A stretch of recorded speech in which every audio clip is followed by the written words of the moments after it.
ભાવનગર મહાનગરપાલિકાના નગરસેવકો માટે આજે ભાજપની સેન્સ પ્રક્રિયા શરૂ થઈ છે। 13 વોર્ડમાં કુલ મળીને 52 સીટ માટે દાવેદારી નોંધાશે। 52 પૈકી 26 સીટ સ્ત્રી અનામત અને 3 અનુસૂચિત જાતિ માટે અનામત તેમજ 14 સીટ પછાત વર્ગ માટે અનામત રાખવામાં આવેલ છે।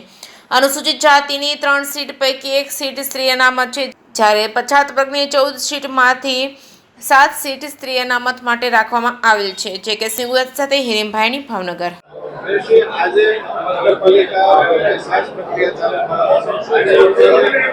આજે ભારતીય જનતા પાર્ટી ભાવનગર શહેર વતી મહાનગરપાલિકાની જે ચૂંટણી આવી રહી છે 26 તારીખે એપ્રિલે, તેના માટે ઈચ્છિત ઉમેદવારોનો અભિપ્રાય લેવામાં આવી રહ્યો છે।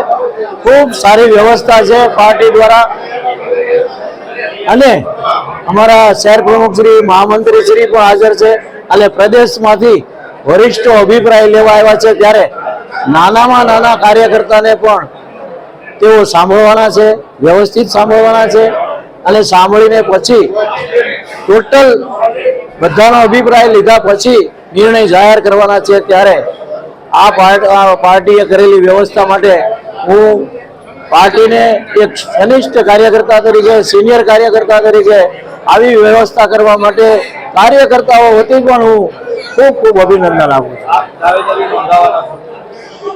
પાર્ટી કહેશે તો હું દાવેદારી કરીશ, દાવેદારી ન કરું તો પણ હું પાર્ટીનો કાર્યકર્તા છું। પાર્ટીના ઉમેદવારને જીતાડવા માટે હું મહેનત કરીશ, મારી કોશિશ કરીશ।